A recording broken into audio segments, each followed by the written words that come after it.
Bismillahirrahmanirrahim. Assalamualaikum warahmatullahi wabarakatuh. Waalaikumsalam warahmatullahi wabarakatuh. Alhamdulillahi wa kafa, wassalatu wassalamu ala rasulillahil mustafa wa ala alihi wa sahbihi wa man wafa, amma ba'd.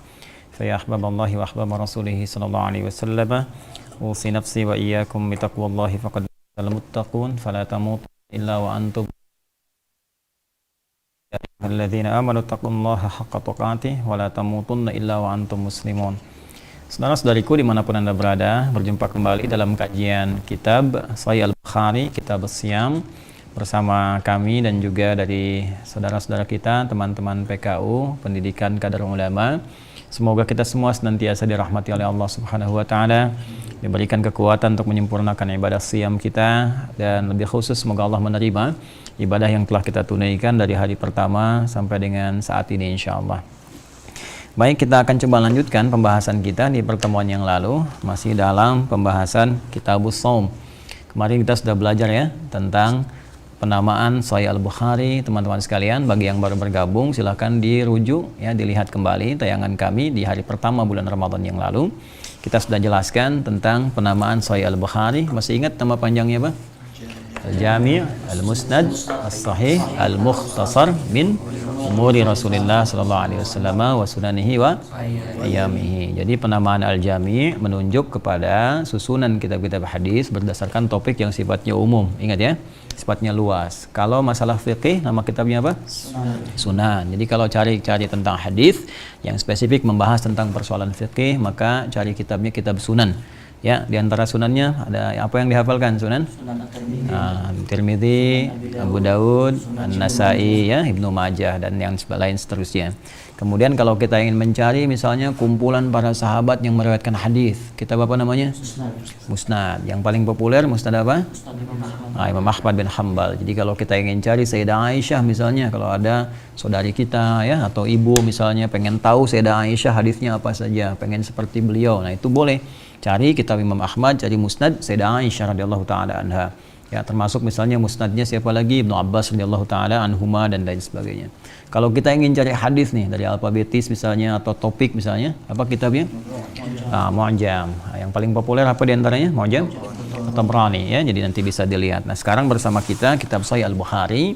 Kita telah menguraikan pembuka ya di kesempatan yang lalu tentang sistematika kitab Sahih Al-Bukhari, kenapa dinamakan Sahih Al-Bukhari. Kemudian kita sudah masuk kepada kitab yang ke-30 karena spesifik membahas tentang kondisi Ramadan, yaitu Kitabus Shaum. Kita sudah bahas pertemuan lalu tentang Shaum dan Siyam. Masih ingat Shaum disebutkan berapa kali dalam Al-Quran? Satu kali. Surah apa? Maryam. Ayat ke berapa? 26 ya. Kemudian Siyam disebutkan berapa kali? 9 kali. Jadi kalau disebutkan Shaum, masih ingat ya, maknanya luas ya, mencakup semua makna puasa, menahan. Jadi apapun yang ditahan itu namanya apa? Shaum. Tapi kalau kita bicara tentang puasa dalam pengertian punya ketentuan khusus, punya syaratnya ya, punya aturan-aturannya, maka yang disebut namanya apa? Siyam. Jadi kalau teman-teman baca Al-Quran menemukan kata Siyam, itu yang dimaksud puasanya nggak boleh sembarangan, nggak bisa semau kita gitu kan. Nah, tapi ada aturan yang melekat yang harus kita ikuti. Disebutkan berapa kali Siyam dalam Al-Quran? 9 kali. Nah, dan puasa Ramadan juga menggunakan kata Siyam. Al-Baqarah 183 kan? Ya ayyuhalladzina amanu kutiba alaikumus Siyam. Nah, ini menunjukkan bahwa puasa Ramadan nggak boleh orang sembarangan semaunya. Ya, kalau pengen puasa pengen buka ya pengen, tidak begitu. Ada aturan, ada ketentuannya, syarat dan ketentuan berlaku ya. Jadi, nah di sini Kitabus Shaum, kenapa menggunakan kata Shaum? Seperti pernah kita uraikan di pertemuan lalu bahwa karena dalam penjelasan ini hadis-hadis ini nanti akan mencakup segala hal yang terkait dengan puasa. Ya, bukan hanya Ramadan saja, nanti ada korelasi dengan puasa-puasa sunnah, ada dalam konteks menahan dan sebagainya. Karena itu di sini menunjukkan kefaqihan dari segi bahasa Al-Imam Al-Bukhari, jadi mengerti dan paham bagaimana beliau memilih kata-kata yang sesuai dengan topiknya. Baik, kita kemarin sudah bacakan hadisnya ya.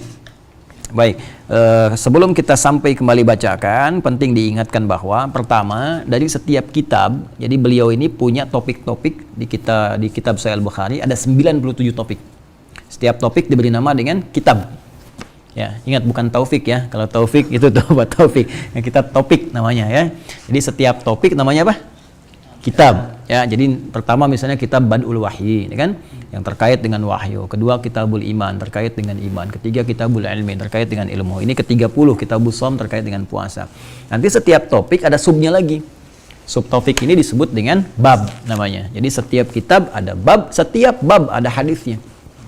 Nah, kalau sebelum sampai kepada babnya, biasanya setelah kitab, nah masuk kemudian akan sampai kepada bab, itu nanti akan disampaikan dalil Al-Qur'annya dulu. Jadi ini merujuk kepada dua sumber referensi utama. Adabnya begitu. Kalau kita ingin menyampaikan kesan, pesan, atau informasi seputar dengan ibadah, maka rujukan pertama dalil dari apa? Al-Quran. Nanti penjelasnya dari apa? Hadis Nabi Sallallahu Alaihi Wasallam. Kemudian penafsirannya rujuk pada para ulama. Jangan kita menafsirkan sendiri, ya, karena ulama teruji keilmuannya, latar belakangnya.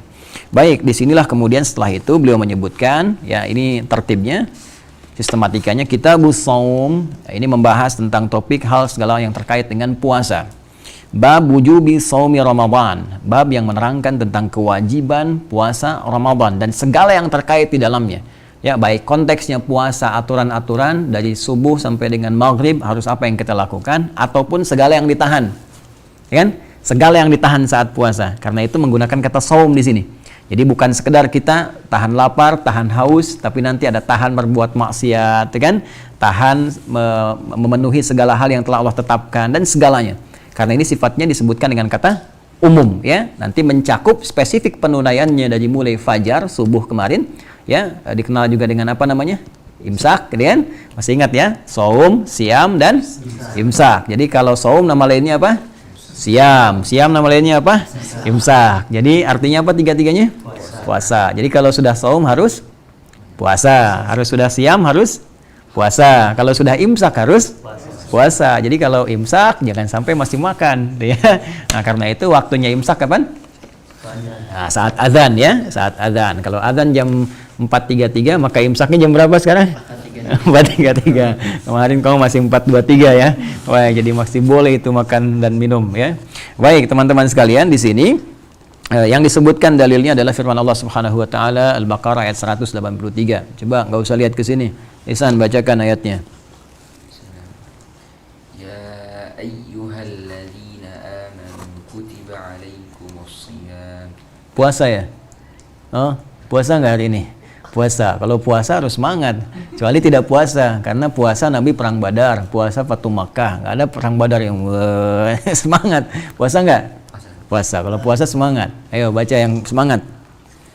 Ya ayyuhalladzina amanu kutiba alaikumusshiyam kama kutiba alal ladzina min qablikum la'allakum tattaqun. Nah, ini yang terkait dengan dalil kewajiban puasa dalam Al-Quran Al-Karim sebagai penunjuk pokok, ya, kewajiban menunaikan sebuah ibadah. Ini ada dua faidah di sini. Faidah pertama bahwa menunaikan segala ibadah seperti kita bahas pertemuan lalu harus didasarkan pada dalil. Ya, dalil pokoknya ada di mana? Di Al-Quran. Jadi sepanjang nanti kita mencari dalil, dahulukan Al-Quran dulu, ya. Nanti penjelas dari Al-Quran itu hadis-hadis Nabi Sallallahu Alaihi Wasallam, keterangan Rasulullah Sallallahu Alaihi Wasallam terkait puasa. Ini pokok, dalil pokok kewajibannya ada di surah ke-2 Al-Baqarah di ayat 183. Jadi faidah pertama menunjukkan setiap ibadah mesti ada dalil. Faidah kedua, dalil pokok puasa ditemukan di Al-Baqarah ayat 183. Karena perintahnya wajib, kan? Nah, kutiba itu bentuknya kewajiban. Ya ayyuhalladzina amanu kutiba, diwajibkan. Jadi bentuknya di situ bentuk fi'il madhi tapi mengandung makna amr. Ya, bentuknya madi majhul. Kenapa majhul di situ? Nggak disebutkan karena bentuk pasifnya apa? Bentuk pasif dari kutiba apa? Kataba. Kataba itu mewajibkan, menulis, menetapkan, mewajibkan. Kenapa kewajibannya menggunakan kata kataba? Karena kewajiban ini selain disampaikan lewat lisan, yang dibacakan lewat Al-Quran, juga tertuliskan di mushaf. Ya, jadi Quran itu unik dan istimewa sekali. Ya, dibacakan di lisan, tertuliskan di mushaf. Jadi kewajibannya lebih kuat. Ya, jadi kalau Anda ingin memberikan perintah kewajiban, ya, misalnya hanya di lisan saja, ya, nanti orang tanya, apa bukti tertulisnya? Ya kan? Nah, kalau dituliskan saja ada orang berkata, saya nggak pernah ucapkan itu. Ya. Nah, Al-Quran itu menjadikan keduanya tergabung. Dituliskan di dalam mushaf dan terbacakan dalam Quran atau di lisan kita. Jelas ya? Nah, jadi ketika Allah sampaikan menggunakan kata kutiba, Anda jangan berkata begini, kata artinya menulis, gitu kan? Nah, itu berarti ilmunya masih standar. Karena yang di sini nanti ilmu loghahnya lebih berkembang. Jadi kataba itu bukan sekedar menulis, tapi mengungkapkan sebuah kewajiban yang kuat, yang saking kuatnya tidak hanya tersampaikan lewat lisan berupa firman, tapi juga tertuliskan untuk menjamin kekuatan di antara keduanya. Nah, kenapa bentuknya majhul, pasif, nggak aktif? Ya, aktifnya kan kataba. Ya, kalau aktif berarti ada apanya? Bentuk aktif. Ada subjeknya kan? Fa'ilnya kan? Ya, misalnya di sini yang mewajibkan siapa? Allah kan? Nah, kalau kita bentuk aktif di tafsir di luar Quran, kataballahu kan? Kataballahu alaikumusiyam. Tapi kalau bentuk pasif berarti dibuang kan subjeknya? Kutiba, fa'ilnya dibuang kan? Jadi kutiba alaikumusiyam, asalnya kataballahu alaikum. Nah, sekarang pertanyaan saya, kenapa di sini fa'ilnya dibuang? Subjeknya dibuang? Ta'zim, apalagi? Ta'zim mengagungkan, apalagi? Ta'zim itu ada betul ya, ada benarnya di situ, tapi yang paling mendekati adalah untuk menunjukkan apresiasi terhadap keimanan seorang hamba. Sekaligus menguji tingkat keimanan kita. Karena bagi orang beriman, itu nggak perlu disebutkan, karena dengan imannya dia kepada Allah sudah yakin semua perintah pasti dari Allah. Jadi nggak usah nanya lagi. Ya, jadi orang beriman tuh kalau diperintahkan nggak usah tanya lagi. Kenapa? Karena kalau sudah yakin dan ada perintah pasti yakin dari Allah. Kan? Apalagi di dalam Al-Qur'an dia tertuang. Ya ayyuhalladzina amanu, karena itu yang pertama disebutkan oleh Allah itu kalimat imannya dulu untuk menunjukkan imannya masih ada nggak. Ya kan? Kalau masih ada imannya nggak usah tanya. Ya, jadi nggak ada orang beriman tanya begini, kenapa harus puasa? Emang siapa yang perintahkan? Nah, ini berarti bermasalah. Ya. Makanya sering, kadang-kadang ada sebagian ustadz mengatakan, ya ayyuhalladzina amanu, hei orang-orang yang telah beriman. Yang tidak beriman, tidak hai. Artinya apa? Ya kalau memang belum beriman, ya susah menerima perintah ini. Ya, kalau memang imannya lemah, tapi saking selemah-lemahnya, pasti ada ketaatan. Ya, yang dikhawatirkan imannya itu purna gitu. Ya, imannya pupus, itu yang bermasalah. Jadi kenapa di sini bentuknya fi'il majhul atau bentuknya menggunakan bentuk fi'il madhi majhul, bentuk pasif untuk menguji kekuatan iman seorang hamba yang kalau diperintahkan apapun pasti dilaksanakan, tidak akan bertanya lagi. Karena itu yang Allah khitab, Allah ajak kemudian bicara, itu imannya. Ya ayyuhalladzina amanu, hai semua orang yang telah merasakan menyatakan dirinya beriman. Kalau masih punya iman, kutiba alaikumusiyam, tunaikan puasa, diwajibkan bagi kalian. Maka orang beriman akan mengatakan sami'na wa ata'na, siap ya Allah. Ya, dia nggak akan bertanya lagi siapa yang wajibkan. Ya, kalau nanti masih ada yang bertanya begitu, ini menunjukkan imannya kurang atau rendah sekali atau lemah atau bahkan ya menuju pada titik-titik yang paling mengkhawatirkan. Baik itu. Jadi ini dalil keutamanya, itu yang saya bahas. Nanti selebihnya kan sudah ada buku saya yang mana ayat puasa ya.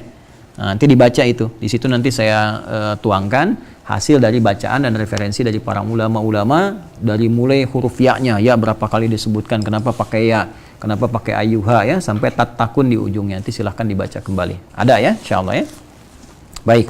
Nah, kemudian hadisnya ini yang kita bahas. Ya, jadi dari Al-Qur'an, kewajiban pertama, dalilnya dilacak di Al-Qur'an. Ini adab ya. Jadi kalau kita nyari dalil, nanti kalau sudah teman-teman nanti sudah mau ceramah ke masyarakat, sudah mau menyampaikan ilmu, nah ini adab ini dijaga. Jadi kalau kita mau menyampaikan perintah ibadah, informasi, maka runtutan pertama kali skema penyampaian kita adalah dalil Quran. Setelah itu apa? Hadis. Itu diurutkan. Nanti dari Quran dan hadis bagaimana syarah dari para ulama. Ya, dari kalangan sahabat, tabi'in sampai ulama-ulama sampai ke kita sekarang. Jangan dahulukan pendapat kita dulu. Ya, kita siapa gitu kan? Kita siapa? Jadi ini tertibnya dari Allah Subhanahu wa taala yang berfirman, kemudian Nabi SAW menyampaikan lewat hadis, setelah itu baru kemudian ke ulama-ulama dari kalangan-kalangan sahabat, kemudian tabi'in sampai ke kita. Jelas ya? Baik. Teruskan ya hadis yang kemarin kita bacakan. Ya, siapa yang membaca ulang? Affaf baca. Haddatsana Qutaibah. Pakai qala dulu. Nah, qala itu begini, ini tertib di ilmu hadis. Jadi kalau kita katakan haddatsana, telah menyampaikan kepada kita. Siapa yang menyampaikan ke kita? Nah, ini kan Imam Al-Bukhari yang bilang haddatsana, menyampaikan kepada kami, kepada saya Al-Bukhari gitu kan. Nah, Affaf siapa? Kan? Nah, maka di ilmu hadis itu kalau kita mau baca, orang ilmu hadis berkata qala. Ya, qala telah berkata Imam Al-Bukhari, qala haddatsana, menyampaikan kepada kami. Jadi kalau kita mau baca hadis, pertama baca qala dulu. Ya. Baik. قال حدثنا قتيبة بن سعيد حدثنا إسماعيل بن جعفر عن أبي سهيل عن أبي عن طلحة Ibnu Ubaidillah. أن أعرابيا Baik, di sini kencangkan volumenya. Anna a'rabiyan. أن أعرابيا جاء إلى رسول الله صلى الله عليه وسلم Sallallahu alaihi wasallam. ثائر رأس فقال يا رسول الله أخبرني ماذا فرض Ingat kalau sudah ya pasti kesannya mansub. Ya Rasulullah, nggak mungkin Jadi nggak ada ya Rasulu, pasti ya Rasulah.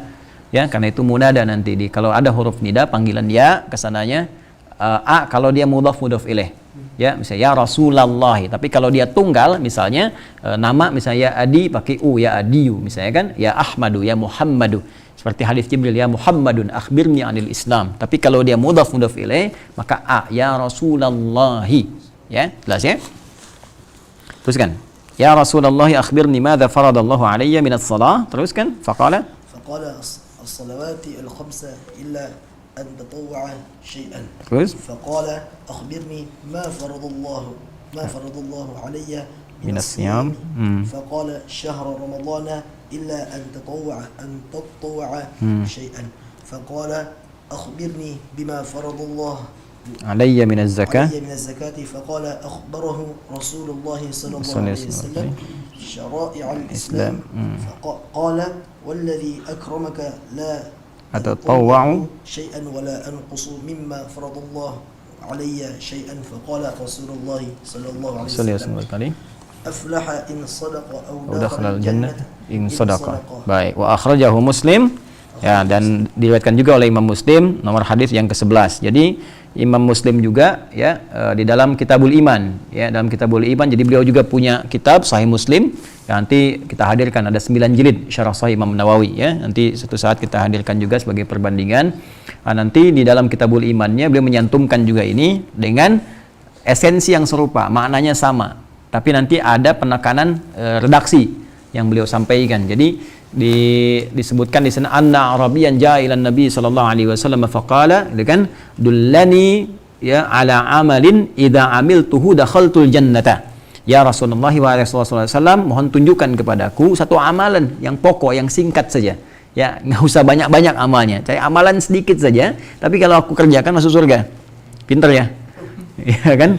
Pinter, modal dikit pengen keuntungan banyak kan? Nah, maka Nabi SAW jawab, faqala Rasulullah SAW, ya ta'budullaha wa la tusyriku bihi syai'a. Itu amalan pembukanya. Selanjutnya sama. Ya ta'budullaha wa la tusyriku bihi syai'a. Engkau menyembah Allah dengan sempurna, itu kan? Jangan berbuat syirik. Ya, sempurnakan ibadahmu, jangan berbuat syirik. Di antara yang menyempurnakan ibadah itu amalan pokok. Ini nanti yang disebutkan oleh Imam Al-Bukhari. Nah, saya bacakan dulu terjemahannya dengan tafsirnya.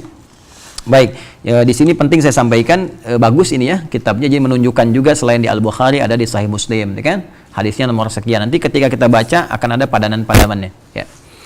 Bismillahirrahmanirrahim. Saya bacakan langsung ke rawi terakhir, ya kan? An Talhah ibn Ubaidillah anna Arabiyan, bahwa seorang Arab Badui. Ingat ya, ada Arab, itu beda. Saya ulang ya, ada Arab, ada Arab, itu beda. Ya, kalau disebutkan Arab, ini banyak dalam Al-Quran, itu yang ditunjukkan orang Arab Badui, ya, dari padang pasir. Dan Baduinya, desanya Arab dengan kita itu jangan disamakan, berbeda.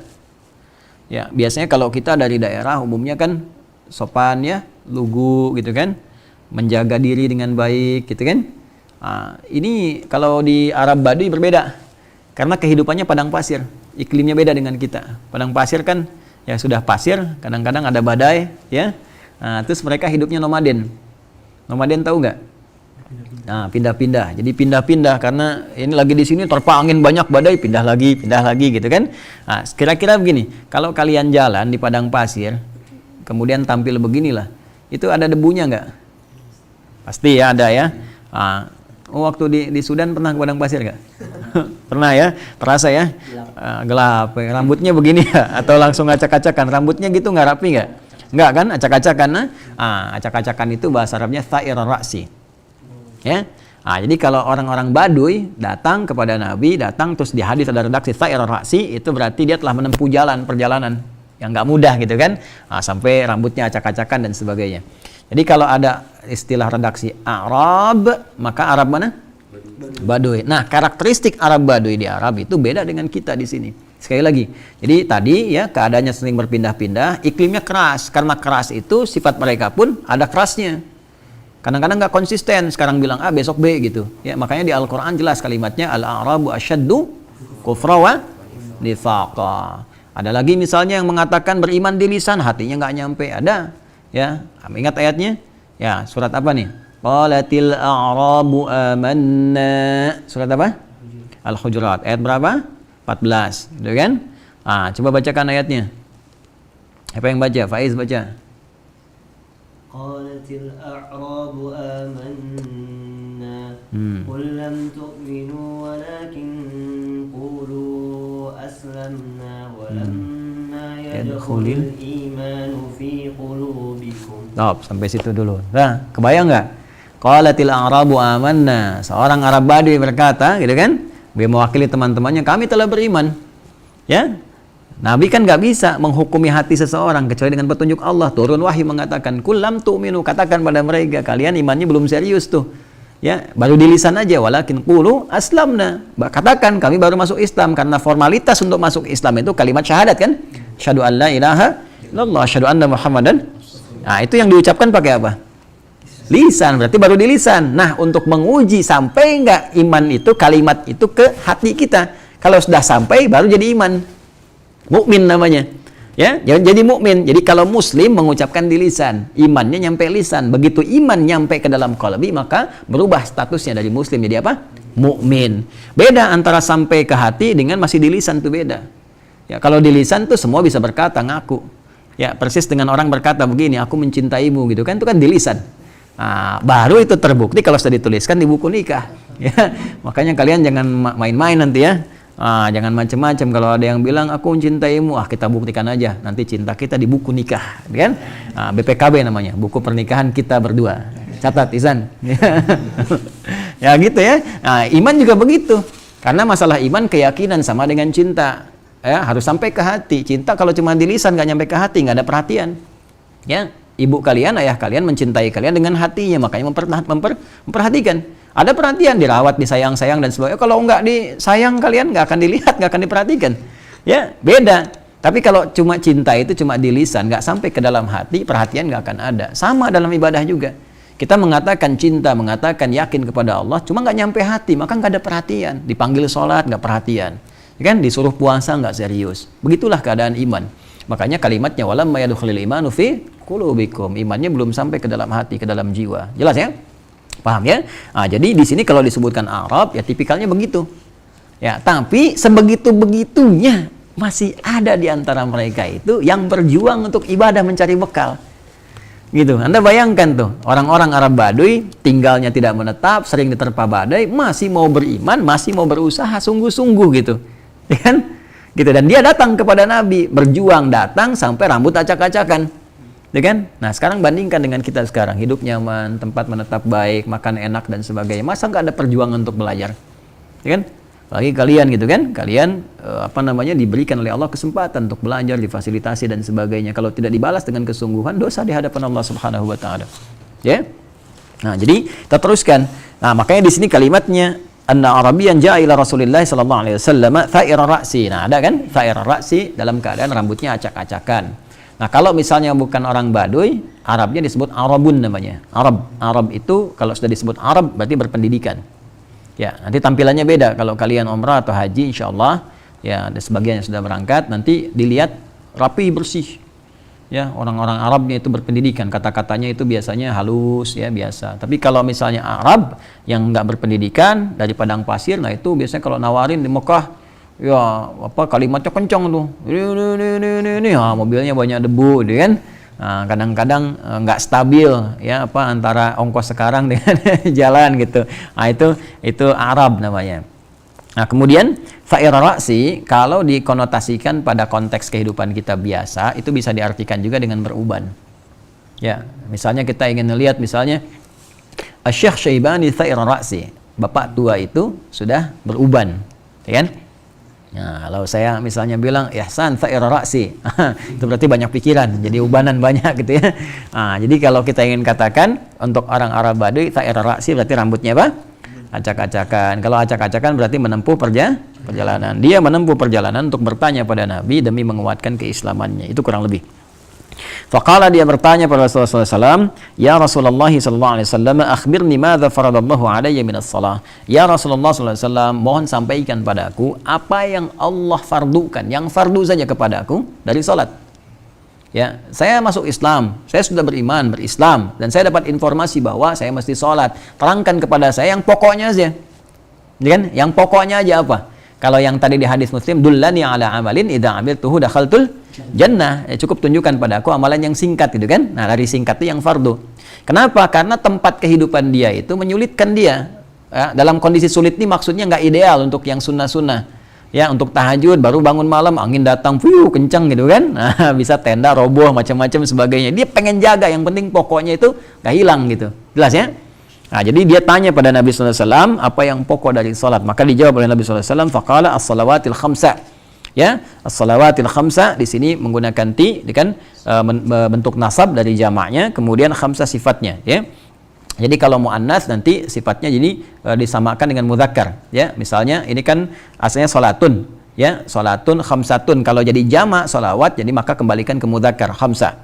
Ya, tapi kalau ke mufrad as-salatul khamsatu, ya kan? As-salatul khamsatu.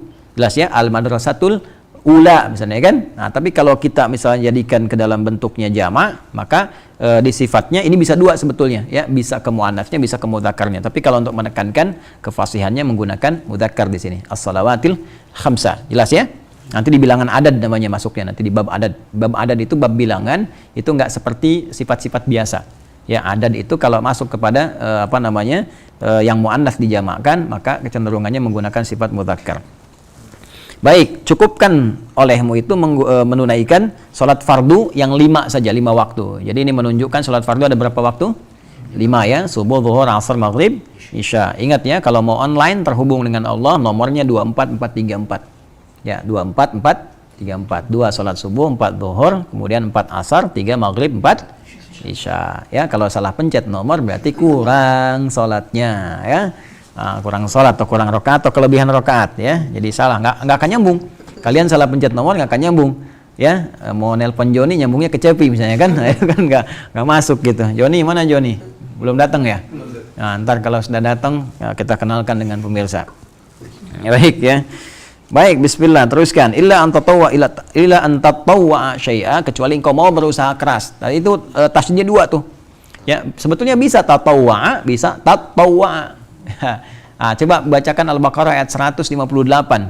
Kan? Innas safa wal marwata min sya'illah. Faman hajjal baita wa i'tamara fala junaha alaihi ay yattawaf bihima. Faman kan? Tatawwa kan?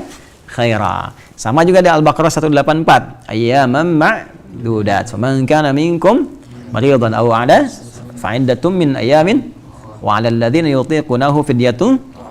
Teruskan. Faman tatawwa kan? Nah, di situ tatawwa. Di sini tatawwa. Kenapa tasydidnya 2? Tasydid itu asalnya dari kata syiddah. Sadda yashuddu, ya kan? Tasydidan wa syiddatan. Kalau di dalam harakat itu tandanya double. Ya kan? Sesuatu yang disatukan. Tapi kalau dalam fiqh lughah ini menunjukkan sesuatu yang enggak mudah. Ya, butuh perjuangan besar. Nah, Nabi tahu ini orang Arab Baduy ini spesial yang ini perjuangan dia untuk yang pokok aja berjuang.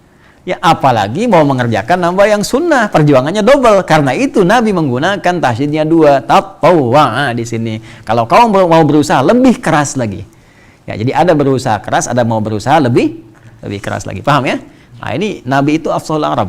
Ya, kata Nabi ana afshahul Arabi baida anni min Quraisy. Ya, jadi beliau itu orang paling fasih bahasanya. Jadi kalau memilih diksi pasti sesuai dengan kebutuhannya. Ini illa an tatawwa syai'a, kecuali kamu mau berusaha lebih keras untuk menambah yang sunnah, kan? Faqala akhbirni ma faradallahu alayya minas siyam. Maka mohon kabarkan, infokan kepadaku apa yang Allah fardukan kepadaku dari puasa. Karena aku masuk Islam dikabari aku harus puasa, gitu kan? Maka disampaikan oleh Nabi, syahra Ramadan illa an tatawwa syai'a. Nah, ini dalil yang terkait dengan kewajiban puasa. Karena orang Arab Badu ini bertanya apa yang diwajibkan, ya kan? Farada itu wajib, ya. Apa yang diwajibkan? Kalau sudah fardu, biasanya wajibnya mengikat sebuah hukum dalam fikih. Ya, ingat nanti ada kutiba, ada farada. Jadi kalau sudah menemukan kata farada, itu kewajibannya terikat secara fikih.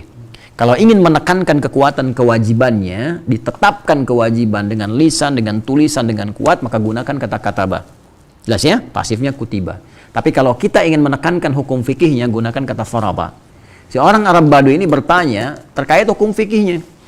Ya, masalah fikih yang dia tanyakan. Karena terkait masalah fikih, ingin menguatkan penekanan hukum fikihnya, apa yang fardunya kepadaku? Kan di fikih itu ada fardu, ada sunnah, kan ada mubah, ada makruh, ada haram, gitu kan? Nah, maka yang fardunya apa gitu? Maka dijawab oleh Nabi sallallahu alaihi wasallam, "Syahrul Ramadan illa an tatawwa'a syai'a." Nah, ini menunjukkan dalil bahwa puasa Ramadan itu hukumnya apa?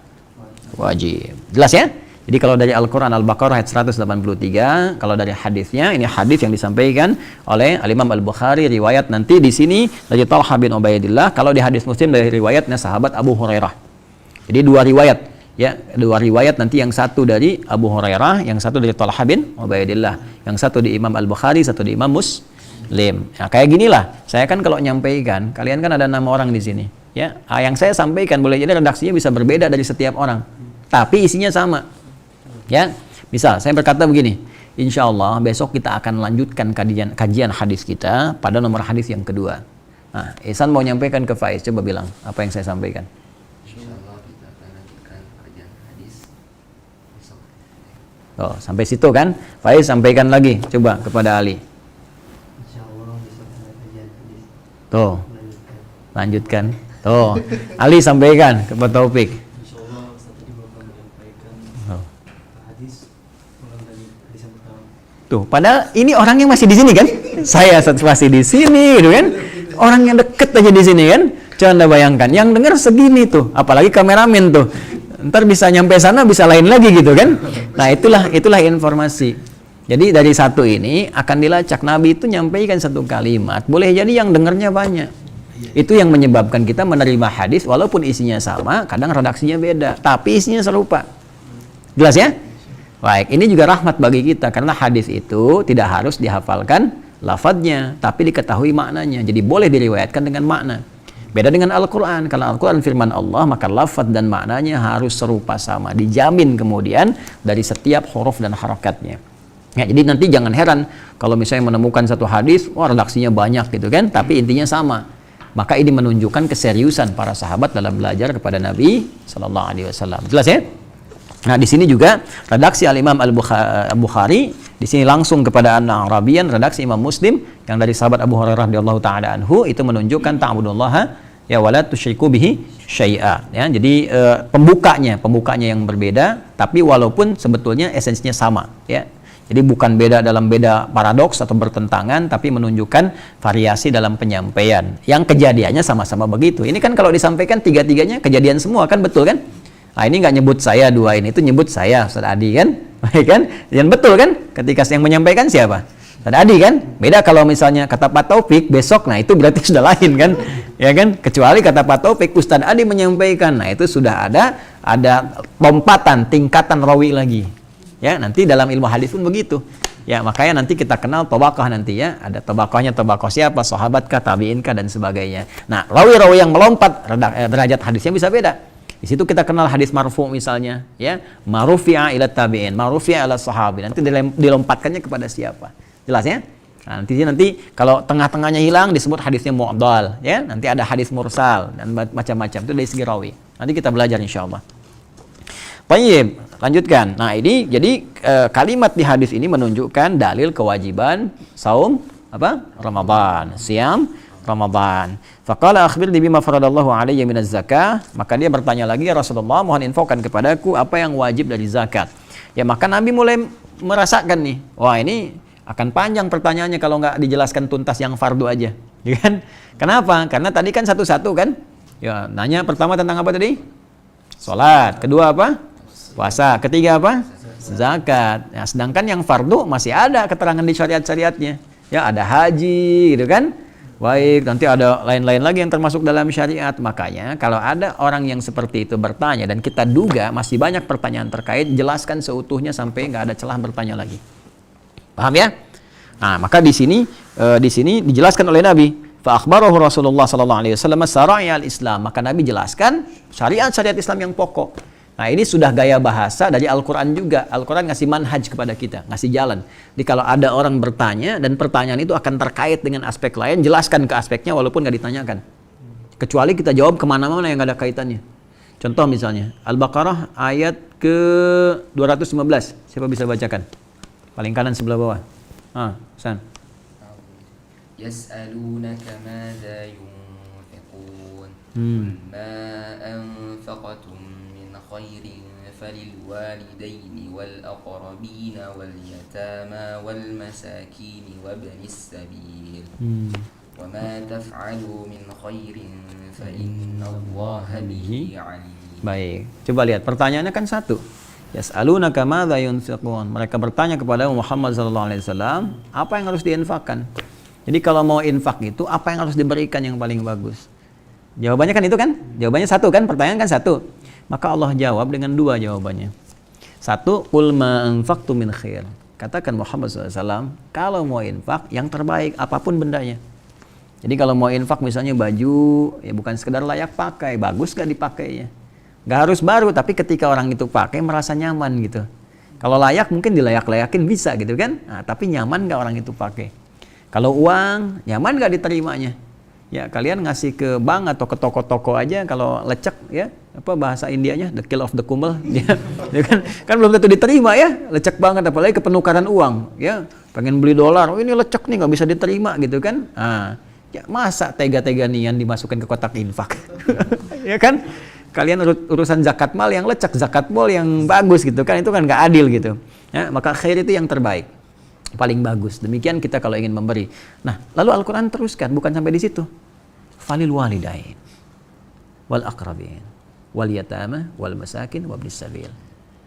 Nanti orang ini pasti nanya lagi, kalau ada yang paling bagus kasih ke siapa? Maka sebelum bertanya kita jawab. Berikan yang spesial untuk orang tua dulu. Jadi kalau kita mau infak, mau ngasih, dahulukan orang tua dulu. Karena berapa infak orang tua untuk kita? Ya kan? Nggak terbayang. Jadi jangan sampai infak jauh-jauh, ibu sendiri, bapak sendiri, ya berharap-harap kan orang tua sifatnya nggak pernah minta. Ya, tapi terasa gitu. Ya, malam ini kemana ya? Ya? Kamu kemana? Itu sebetulnya ada keinginan tuh, tanya aja. Ya, tanya semampu kita khidmat kan. Kemudian wal aqrabin kerabat, wal yatama yatim, wal masakin orang miskin, wabnis sabil yang kesulitan di perjalanan. Kan? Nah itu diantara manhaj dalam Al-Quran. Kalau ada orang bertanya, ada kaitan berkelindan, maka jawab itu walaupun mungkin tidak sampai pertanyaan itu tersalurkan. Paham ya? Kemudian selanjutnya walladzi akramaka la atatawwa. Tuh, pastinya udah beda tuh. Ya kan? Nabi kan illa antat tawwa syai'a. Tapi orang ini jawab tuh walladzi akramaka la atatawwa. Pasti dia cuma satu kan? Dia tidak berkata la atatawwa kan? Dia berkata la atatawwa. Kenapa? Ini mirip sekali di surah Al-Kahf. Coba. Ketika Nabi Musa alaihissalam belajar kepada hamba Allah yang saleh Khidir alaihissalam, ya, jawaban Khidir selalu jawabannya selalu apa? La tastati' alaihi sabra. Ya, malam tastati' alaihi sabra. Coba bacakan salah satu ayat yang ada kalimat itunya.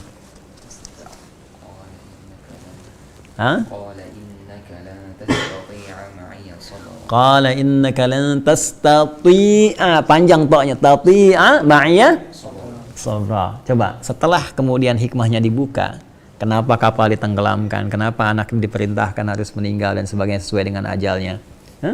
Dzalika ta'wilu ma lam tasti 'alaihi sabra. Enggak tastati lagi. Lebih pendek lagi tasti. Kenapa jadi tasti? Karena sudah tahu hikmah. Ya, karena sudah tahu, oh ini rupanya hikmahnya, ini kejadiannya, makanya nggak penasaran lagi. Karena nggak penasaran, lafadznya nggak panjang lagi.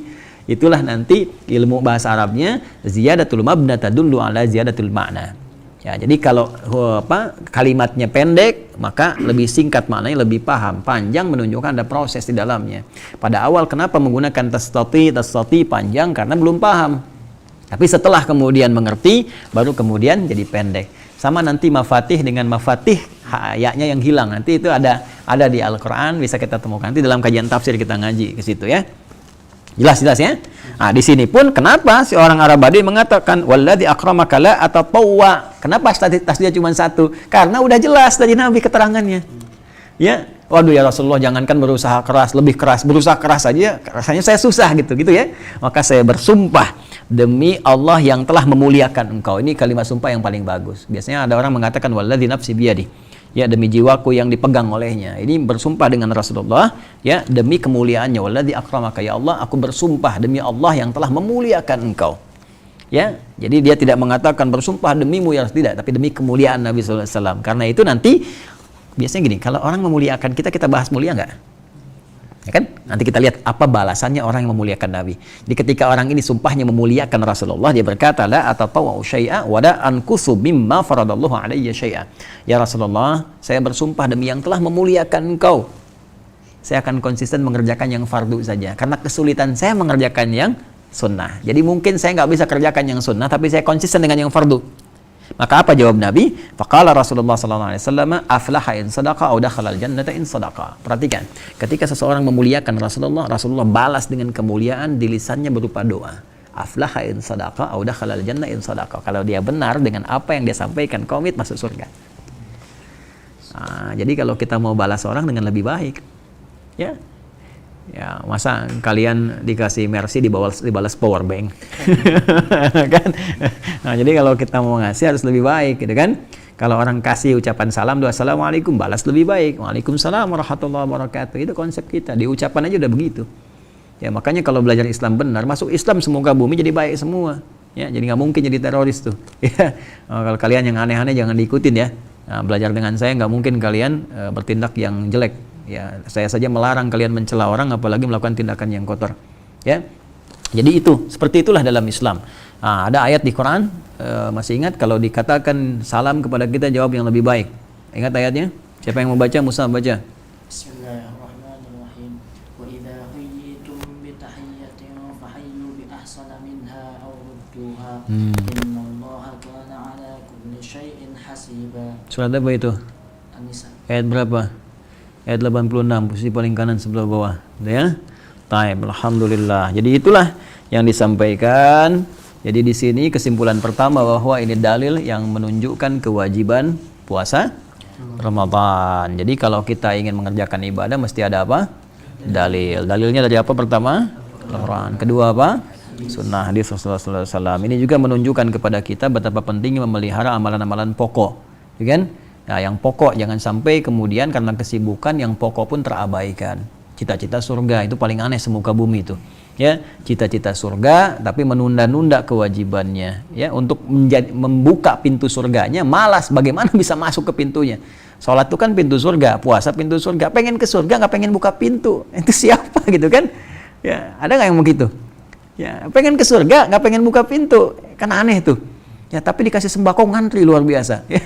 Coba deh kalian kasih pengumuman ya, pengumuman ini contoh ya, contoh, bukan harus dilakukan, ini contoh gitu. Kalau kalian kasih pengumuman nih di broadcast misalnya kan, siapa yang ke Masjid Al-Ihsan tarawih malam ini dapat amplop misalnya dari Ustadz Taufik masing-masing 500.000. Yang Ustadz Adil, yang Ustadz Taufik masing-masing berapa? 500.000. Coba dari asar rame nggak? Rame. Ngejar 500.000, jangankan 550.000 aja ngantri kok. Coba silakan tuh, manusia gerobak, manusia karung, manusia macam-macam tuh bakal kumpul tuh. Ya, termasuk orang-orang yang umum juga bakal kumpul. Sepanjang menerima informasinya, 50.000, demi 50.000 Anda datang sebelum waktunya, demi surga Anda bermalas-malasan gitu. Nah, jadi ada sesuatu yang penting kita perbaiki cara berpikir manusia pada saat ini, dan jangan ikut-ikutan ke situ. Biar yang tersesat setan saja, kalian jangan ikut ya, jangan ikut. Wala tattabi'u khutuwatis syaitan. Surat apa itu? Al-Baqarah pertama kali disebutkan, ayat berapa? 168, posisi paling kanan bawah. Ya ayyuhan nasu kulu mimma fil ardi halalan thayyiba wala tattabi'u khutuwatis syaitan innahu taib. Nah, ini kurang lebih yang kita bahas. Pemirsa dimanapun Anda berada, ini yang kita uraikan pada kesempatan kali ini. Dan alhamdulillah kita mendapatkan satu kesimpulan bahwa menunaikan ibadah Ramadan bagian hal yang diwajibkan oleh Allah Subhanahu wa taala. Hukum wajib ini mengikat dengan dua pemahaman utama. Pemahaman yang pertama secara fiqih bahwa ketika dikerjakan kita akan mendapatkan pahala dari Allah Subhanahu wa taala, dan ketika kita melanggarnya maka besar di hadapan Allah konsekuensinya, disebut dengan maksiat dan mengandung dosa. Yang kedua, hikmah di balik kewajiban itu sesungguhnya bukan ingin memaksa kita mengerjakan sesuatu atau memaksa kita menjadi beban untuk mengerjakan sesuatu, tapi lebih memaksa kita untuk mendapatkan manfaat di balik sesuatu itu. Karena puasa ada banyak manfaat yang bisa kita raih. Bukan hanya akhirat, ada dunia yang dibentangkan, ada ketenangan, ada rahmat, ada keindahan, ada toleransi dan sebagainya. Karena semua itu penuh manfaat untuk kita, maka Allah memaksa kita untuk mendapatkannya guna menjadikan kita orang yang baik. Kalau dengan semua itu belum mampu membuat kita termotivasi untuk meraihnya, maka dengan cara apa lagi Allah memfasilitasi kita semua. Kami kira itu yang bisa kami sampaikan di kesempatan kali ini. Mudah-mudahan ada manfaat yang bisa kita dapatkan. Selebihnya nanti insya Allah kita lanjutkan di hari ketiga. Ya, hadis yang selanjutnya memaknai hadis-hadis terkait dengan puasa. Apa yang ada dalam puasa itu? Apa keutamaan Ramadan? Apa kaitan Ramadan dengan puasa orang-orang sebelumnya? Karena dalam ayat disebutkan kama kutiba 'alal ladzina min qablikum. Siapa mereka? Bagaimana puasanya? Apa bandingannya dengan Ramadan?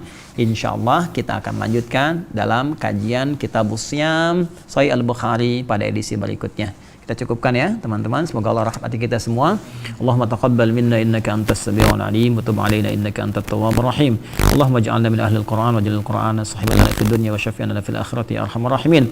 Warzuq fi qulubina ya Allah hubbaka wa hubba nabiyyika sayyidina Muhammad sallallahu alaihi wasallam waj'alna min atba'i sunnati nabiyyina Muhammad sallallahu alaihi wasallam wa sallallahu ala habibikal karim rasulikal mustafal amin sayyidina Muhammadin wa ala alihi wa sahbihi ajma'in.